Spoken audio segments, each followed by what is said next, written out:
नववर्ष पर मुख्यमंत्री शिवराज सिंह चौहान ने दी प्रदेशवासियों को बधाई। कोरोना से निपटने पर मांगा जनता का सहयोग। वहीं आत्मनिर्भर भारत पर भी एकजुटता पर बनाए रखने का कहा।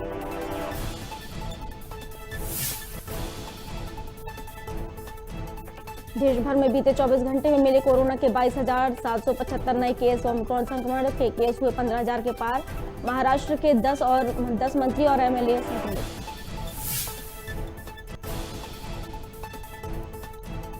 आज से शुरू होगा 15 से 18 वर्ष के बच्चों के लिए वैक्सीन रजिस्ट्रेशन। कोविन प्लेटफॉर्म और ऑफलाइन भी होगी वैक्सीन की बुकिंग। एमपी के करीब 48 लाख बच्चों को लगेगी वैक्सीन। छत्तीसगढ़ के कोरिया जिले में बीजेपी ने कांग्रेस को दिया झटका। बैकुंठपुर नगर पालिका में बहुमत के बाद भी कांग्रेस नहीं बना सकी अपना नगर पालिका अध्यक्ष। बीजेपी की नवीता शिवहरे को मारी बाजी। और नए साल के पहले दिन कोहरे और शीतलहर ने बढ़ाई ठंड। ग्वालियर में पारा 6 सेल्सियस तो वहीं पचमढ़ी से ज्यादा ठंडा रहा रायसेन जिला।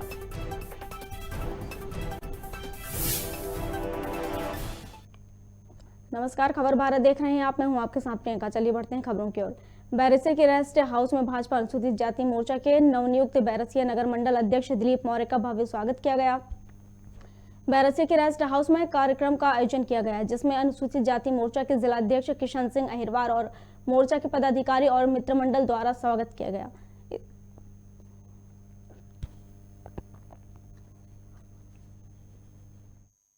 डॉक्टर भीमराव अम्बेडकर अमर रहे, अमर रहे। डॉक्टर भीमराव अम्बेडकर अमर रहे, अमर रहे। भारतीय जनता पार्टी जिंदाबाद, जिंदाबाद। मैं आज इतने बड़े दायित्व बांटे हैं, ऐसी कोई पार्टी ने दायित्व नहीं बांटे हैं। आज गरीब वर्गों को आज इतने बड़े बड़े दायित्व पहुंचा रहे हैं। मैं पूरी भारतीय जनता पार्टी है, पूरे देश और एमपी मध्य प्रदेश के नेताओं को बहुत बहुत धन्यवाद देता हूं। और हमारे मंडल अध्यक्ष दिलीप बंसकार जी को बनाया गया है। मुझे दिलीप भैया से उम्मीद है कि बड़ी मजबूती से बड़े धुआंधार कार्यकर्ताओं को जोड़ेंगे और कार्यकर्ताओं को जोड़ के बहुत मेहनत करेंगे। भारतीय जनता पार्टी को हम बहुत ऊपर ले जाएंगे। ग्राम बरू फाटक में नववर्ष की शुरुआत बाबा खाटू श्याम के निशान यात्रा के साथ कर रहे नगरवासी। कलयुग के अवतारी बाबा खाटू श्याम की निशान यात्रा के खेड़पति हनुमान मंदिर के ढोल नगाड़ों की थाप पर सुंदर भजनों के साथ बाबा के 51 निशानों के साथ शुरुआत की गई। यात्रा में बाबा का रथ बाबा का अलौकिक श्रृंगार और इत्र वर्षा आकर्षण का केंद्र रहा। नगरवासियों ने जगह जगह यात्रा का स्वागत किया। यात्रा के दौरान बाबा की अखंड ज्योति जलती रही और सैकड़ों भक्तों द्वारा नृत्य कर यात्रा नगर भ्रमण कराते हुए संतोषी धाम पहुंची। यात्रा का समापन आरती व प्रसाद वितरण के साथ किया गया।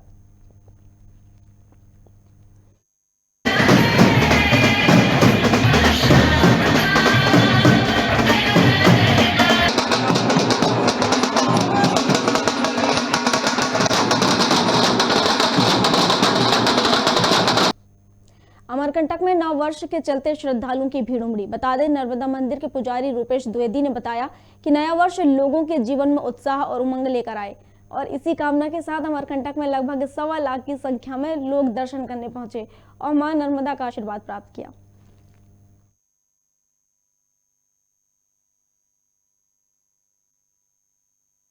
हम लोग अनूपपुर से आए हुए हैं, बहुत अच्छा लगा हम लोग को यहाँ आके। हम लोग पूरी फैमिली से कम 20 लोग आए। साल के पहले दिन आप लोग पहुँचे, क्या कुछ कामना लेकर पहुँचे? हम लोग ये कि कोरोना यहाँ से भाग जाए, सब कोई स्वस्थ रहे और सबकी मनोकामना पूर्ण हो, इसी आए उद्देश्य से हम लोग के भी सबके यही आशा है। ये कैलेंडर वर्ष की समाप्ति होने के बाद ये न्यू कैलेंडर वर्ष 2022 की शुरुआत हो रही है। तो आज इस विषय में जो है अमरकंटक में बहुत भीड़ है और हर वर्ष की भांति इस वर्ष भी जो है थोड़ा भीड़ बना हुआ है। हालांकि ओमिक्रॉन के चलते जो है थोड़ा सा परहेज प्रशासन भी कर रही है और आने वाले श्रद्धालु भी कर रहे हैं। आज करीबन 1 से 1.25 लाख पब्लिक हैं जो आके जा भी चुकी है। मंदसौर में मुख्यमंत्री शिवराज सिंह चौहान ने हवाई पट्टी की सौगात के बाद अब यहां फ्लाइंग क्लब की सौगात भी दी है, जिसकी शुरुआत भी हो चुकी है। मंदसौर की इस हवाई पट्टी पर बाहर से आए बच्चे प्लेन सीखने की ट्रेनिंग ले रहे हैं। वहीं ट्रेनिंग ले रहे कैप्टन और टीम ने मंदसौर की हवाई पट्टी और यहां के वातावरण को ट्रेनिंग के लिए अनुकूल बताया। मंदसौर विधायक यशपाल सिंह सिसोदिया हवाई पट्टी पहुंचे और फ्लाइंग क्लब का निरीक्षण किया। वहीं प्लेन की ट्रेनिंग लेने उत्तराखंड से आए बच्चे और फ्लाइंग क्लब के कैप्टन सहित टीम से चर्चा की।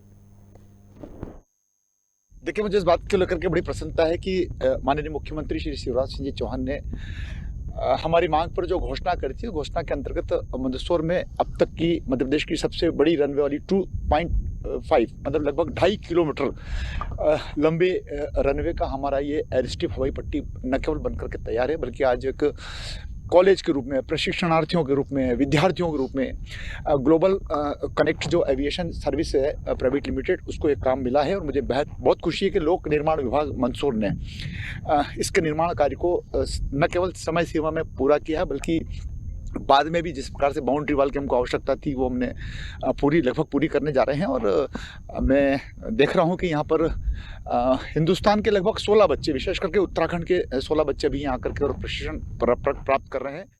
यहाँ हमें वैसे तो पूरा सपोर्ट है एडमिनिस्ट्रेशन का, political, from every angle we have full support. दिक्कत हमें सिर्फ आती है एक तो फ्लाइंग में, कि जब रात्रि उड़ान लेते हैं नाइट फ्लाइंग के दौरान, क्योंकि मेरे ख्याल से जहाज पहली बार उड़ रहे हैं इस क्षेत्र में, तो लोग टॉर्च मारते हैं और कई बार पायलट की आंखों में भी टॉर्च चली जाती है, जो कि काफ़ी खतरनाक हो सकता है, एक्सीडेंट हो सकता है उसकी वजह से। तो ये कृपया सबको बोलिए, सबको ये बात से आगाह कराइए कि हवाई जहाज़ के ऊपर रात्रि के समय टॉर्च नहीं मारनी है। अदरवाइज यहाँ पे हम बेसिकली कॉमर्शियल पायलट लाइसेंस की ट्रेनिंग कराते हैं, जो कि DGC अप्रूव्ड कोर्स है। इसमें बच्चों को 200 घंटे करने होते हैं, उनको DGC के पेपर्स पास करने होते हैं। इसमें 6 से 9 महीने का समय लगता है अप्रॉक्सीमेटली। और मंदसौर आने की एक वजह ये थी कि यहाँ मौसम फ्लाइंग ट्रेनिंग के लिए बड़ा अनुकूल है। दिन प्रतिदिन बढ़ रही छेड़छाड़ और उत्पीड़न की घटनाओं से खुद को सुरक्षित रखने के लिए बालिकाओं को लड़ना जरूरी हो गया है। आत्मरक्षा के लिए लड़कियों को खुद तैयार होना पड़ेगा।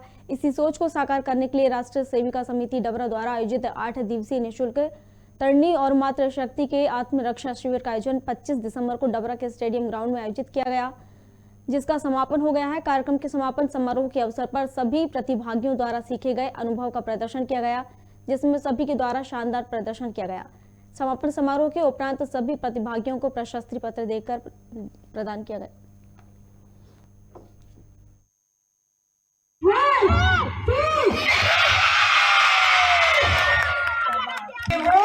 युवा है हमारे डबरा के, जो इन्होंने की है, बहुत बड़ी मदद की है, क्योंकि कोई भी काम कार्यक्रम में जो करवाया गया था, 7 दिनों में बच्चों को सिखाया गया था, वो बच्चों ने बहुत अच्छे से किया है और बच्चों को बहुत अच्छा भी लगा। क्या सिखाया गया था इस दौरान? इसमें कराटे सिखाया गया था, जूडो सिखाया गया था और लाठी चलाने से। जैसे कभी कोई दुश्मन होता है, अपन अकेले हैं, कभी कोई दुश्मन होता है लाठी से अटैक करता है, तो किस तरीके से प्रयोग करते हैं। और कराटे की भी पंच बताए थे, जैसे कोई अगर पंच करता है या किक करता है तो किस पोजीशन में कैसे क्या करना चाहिए, सभी उनको सेल्फ डिफेंस बताया गया है कि मेन चीज है। अच्छा, आप भी नेशनल खेल के आए हैं? हाँ जी। तो क्या कहेंगे आप अपने बारे में? मेरे कोच ने बहुत मेहनत की है, साथ में मैंने भी बहुत मेहनत की है। अब मैं कुछ दिनों बाद इंटरनेशनल खेलने जा रही हूँ लाठी का, पटाबाजी और एक लाठी। और बच्चों को क्या उद्देश्य देना चाहती हैं आप, क्या बताना चाहती हैं इस दौरान के उनको आगे आत्मनिर्भर के लिए क्या और कुछ करना चाहिए? आत्मनिर्भर के लिए मैंने क्लास डाल रखी है, बच्चों को बोला भी है जो पर्सनली सीखना चाहता है वो मेरी क्लास ज्वाइन करे। बच्चे बहुत से बच्चे इंटरेस्टेड हैं इन सब चीज़ों में। बच्चों जूडो में जो जूडो होता है वो होता है आत्मरक्षा के लिए, कि अगर बाय द वे हमें कहीं कोई मुसीबत आ जाए, हमें बचने के लिए क्या करना है। जूडो में होती है अगोसी, जिसे बोलते हैं धोबी पछाड़। जो धोबी पछाड़ हम मारेंगे अगर बाय द वे या फिर कहीं अकेले हो गए, और कोई लड़का मुझे लड़का बोल नहीं सकते कि जरा लड़का बुरा होता है या लड़की बुरी है। अगर बाय द वे ऐसी सिचुएशन आए तो हम धोबी पछाड़ मार सकते हैं उसको। और इससे कि मैंने सिखाया 7 दिन जो शिविर लगा है उसे हमने सिखाया, बच्चों को बहुत अच्छा इंटरेस्ट लगा है। बच्चे भी बोले कि मैम मुझे भी जूडो सीखना है, जिससे हम बाय द वे कभी कभी मुसीबत आ जाए तो हम उठा के पटक सकते हैं। अच्छा, जैसे 7 दिन का अभी आपने 7 दिन जो बच्चों को यहाँ पर प्रशिक्षण दिया, सिखाया, अगर कहीं और कोई इंटरेस्ट होता है, इंटरेस्ट लेता है तो वो किस प्रकार सीख सकता है आगे? वो अगर जो भी बच्चे इंटरेस्ट ले सकते हैं तो वो मुझसे कांटेक्ट। मैं भी ग्वालियर दतिया में मेरी क्लास है, नाम से क्लास कर रही हूँ मैं। और मैं जूडो भी सिखाती हूँ, कराटे भी सिखाती हूँ। अपना खुद का गेम गेम और उसके अलावा जैसे कि LIP में पास आउट हूँ। 7 दिन का शिविर आत्मरक्षा शिविर का आयोजन किया गया था। इसमें सभी तरुणियों को यह प्रयास किया गया कि वो स्वसंरक्षण बने। अपनी सुरक्षा कैसे करनी चाहिए आज के परिवेश में यह बहुत आवश्यक है। यह आयोजन इस उद्देश्य से किया गया था। तो राष्ट्र सेविका समिति ऐसे प्रशिक्षण वर्ग भी लेती रहती है शिविर के माध्यम से। हमारे ग्रीष्मकालीन शिविर होते हैं, उसमें ये इस तरह का कार्यक्रम होता है। उसमें सभी आत्मरक्षा शिविर, बौद्धिक, मानसिक, शारीरिक सभी प्रशिक्षण उनको दिया जाता है। इस तरह से ये पहली बार यहाँ डबरा में ये शिविर लगाया गया है। आगे इसका आप यहाँ पर किस तरह का आपको वो मिला है? हाँ, इसका हमें मतलब इसका प्रतिसाद भी बड़ा अच्छा मिला है। प्रथम बार डबरा में ऐसा आयोजन हुआ था और अब हमें अपेक्षा है कि ये सभी लड़कियां हमसे फिर से जुड़े और यहाँ राष्ट्र सेविका समिति का कार्य प्रारंभ होगा। जो हमारी साप्ताहिक, दैनिक और मासिक शाखाएं होती हैं, इसमें ये बच्चे आएंगे, ये प्रयास रहेगा। तो इसमें नियमित रूप से मतलब जो यहाँ पर सिखाया है वही प्रशिक्षण हम इनको नियमित रूप से देते हैं।